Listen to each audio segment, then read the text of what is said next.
I remember the hope I felt when I stood on the White House lawn for the signing of the Oslo Accords in 1993. And I remember how that hope had faded when I traveled through Israel nearly 2 decades later. I remember speaking to Israeli soldiers at a northern border post facing Hezbollah near Lebanon. And I remember standing in a cramped bomb shelter facing Hamas rockets in the southern city near Gaza. The people in the region have seen walls and settlements, failed peace deals and signed peace deals, elections and assassinations. But the Middle East has been plagued by war and violence during my entire lifetime. From the Six-Day War to the Yom Kippur War, from the First Intifada to the Al-Aqsa Mosque raid, and from October 7th to the present. But when does it end?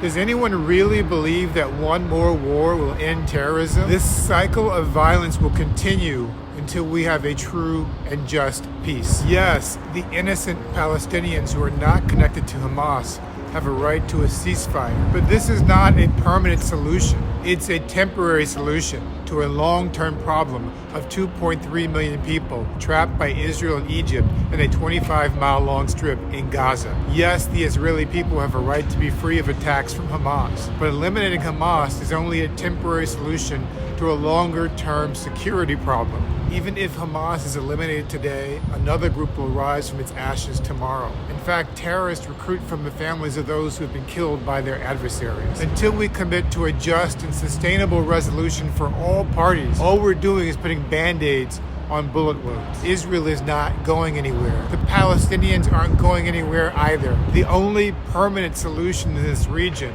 is for the people of Israel and the people of Palestine to find a way to live together.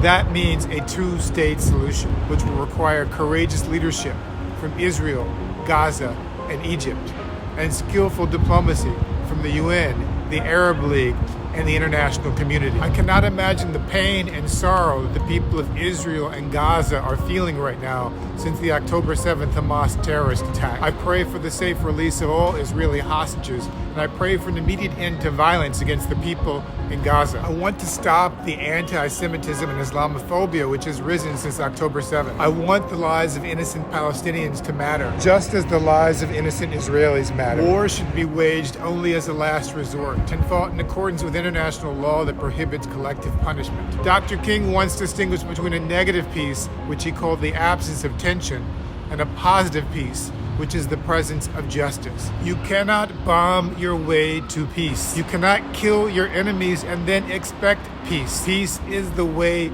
to peace. The choice today is no longer between violence and non-violence, Dr. King said. It is either non-violence or non-existence.